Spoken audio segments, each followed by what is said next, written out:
ভাবুন তো একবার, আমেরিকার এক শান্ত, সাজানো গোছানো শহরতলির জীবন, সেখানকার সব কিছু ছেড়ে এক তরুণ বেরিয়ে পড়ল শুধু সত্যের খোঁজে। এটা রিচার্ড স্লেভিনের সেই অবিশ্বাস্য যাত্রার গল্প, যে সফরটা তার চেনা দুনিয়াটাই একেবারে ওলটপালট করে দিয়েছিল। চলুন তার সেই অসাধারণ কাহিনীর গভীরে যাওয়া যাক। আমার মন ভয়ে চিৎকার করে উঠল, ওরা আমাদের মেরে ফেলবে। আচ্ছা, গল্পটা শুরু করা যাক ঠিক এই মুহূর্তটা থেকে।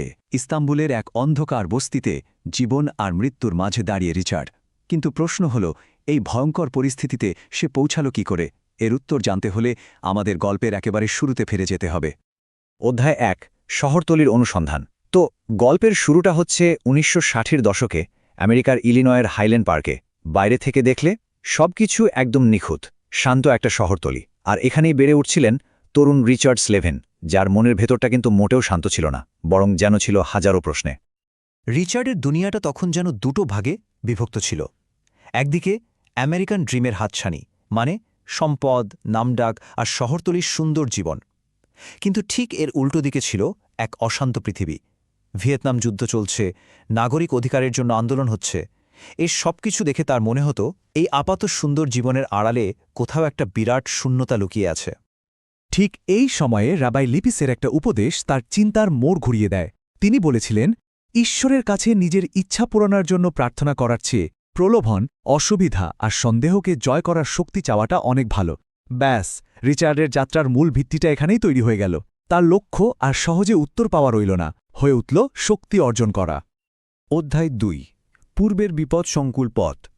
মনের ভেতরের এই শূন্যতা বোধ থেকেই শুরু হল তার বাইরের জগতের এক লম্বা যাত্রা। বাড়ির আরাম, পরিচিত পরিবেশ সব পিছনে ফেলে রিচার্ড পা বাড়ালেন এক অনিশ্চিত ভবিষ্যতের দিকে। গন্তব্য ভারতের বিপদ সংকুল পথ। তার এই যাত্রাটা যে কতটা কঠিন আর বিপজ্জনক ছিল সেটা এই টাইমলাইনটা দেখলেই বোঝা যায়।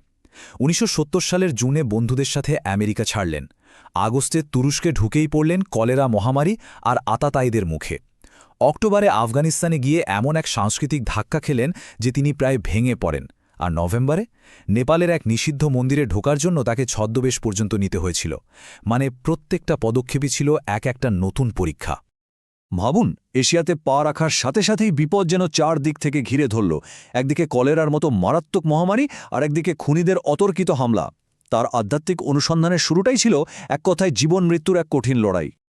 আফগানিস্তানের হেরাত শহরে গিয়ে তার মানসিক অবস্থা একেবারে বিপর্যস্ত হয়ে পড়ে। সেখানকার অচেনা পরিবেশ, দারিদ্র্য আর মানুষের অদ্ভুত সারল্য দেখে তার আমি বা ইগো, মানে নিজেকে নিয়ে যা যা ধারণা ছিল, সব যেন ভেঙে চুরমার হয়ে গেল। নেপালে এক পবিত্র মন্দিরে ঢোকার জন্য তো তাকে এক দারুণ নাটকীয় পদক্ষেপ নিতে হয়েছিল। সশস্ত্র প্রহরীদের চোখে ধুলো দিতে সারা গায়ে ছাই মেখে একেবারে সাধুর ছদ্মবেশ নিলেন তিনি। কতটা মরিয়া হলে এটা করা যায় একবার ভাবুন। অধ্যায় ৩, অনুসন্ধানের পরীক্ষা। এই যে বাইরের দুনিয়ার এত ছোটাছুটি, এর পাশাপাশি তার ভেতরেও কিন্তু চলছিল এক গভীর আধ্যাত্মিক লড়াই। আর এই ভেতরের পরীক্ষাই তার সত্যের সন্ধানকে এক নতুন মাত্রা দিচ্ছিল। আমি কে? সত্যি আমি কে? আফগানিস্তানে যখন তার আত্মপরিচয় নিয়ে সংকট তৈরি হয়েছিল, তখন এই একটা প্রশ্নই তাকে দিনরাত তাড়া করে বেড়াত। আর এটাই ছিল তার ভেতরের অনুসন্ধানের একেবারে কেন্দ্রবিন্দু। গঙ্গা পার হতে গিয়ে চোরাবালিতে আটকে পড়ার ঘটনাটা ছিল এক ভয়ঙ্কর অভিজ্ঞতা। প্রথমে দ্রুত ডুবে যাচ্ছিলেন, তারপর একটা কাটা ঝোপ ধরে বাঁচার চেষ্টা করলেন, কিন্তু সেটাও উপড়ে গেল। চোরাবালি থেকে বেরিয়ে কোনো মতে সাঁতরাতে গিয়ে নদীর স্রোতে ভেসে গেলেন। এমনকি এক নৌকার মাঝি তাকে দেখেও সাহায্য না করে চলে গেল। সেই মুহূর্তে আর কোনো উপায় না দেখে তিনি নিজেকে পুরোপুরি নদীর হাতে সঁপে দিলেন। এই ঘটনাটা ছিল আধ্যাত্মিক আত্মসমর্পণের এক জীবন্ত রূপক। একটা ব্যাপার কিন্তু দারুণ, তার এই খোঁজটা কোনো একটা নির্দিষ্ট পথে আটকে ছিল না।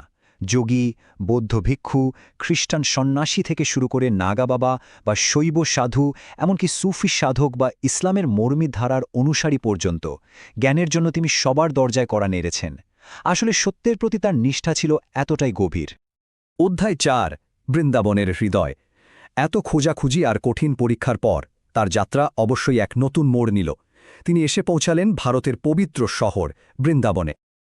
বৃন্দাবনে নামার পর প্রথম যে কৃষকের সাথে তার দেখা হলো, তার কথাগুলো ছিল অসাধারণ। তিনি বললেন, বৃন্দাবনে আপনাকে স্বাগত। এখানে যিনি আসেন তিনি ভগবান শ্রীকৃষ্ণের বিশেষ অতিথি। ভাবুন তো, এই একটা কথাই তাকে অচেনা আগন্তুক থেকে এক নিমেষে সম্মানিত অতিথি করে তুলল। 1 বছরেরও বেশি সময় ধরে পথে পথে ঘোরার পর রিচার্ডের মনে হল তিনি যেন অবশেষে নিজের বাড়িতে ফিরে এসেছেন। এই অনুভূতিটাই যেন বলে দিচ্ছিল তার আধ্যাত্মিক যাত্রার গন্তব্য খুব কাছে।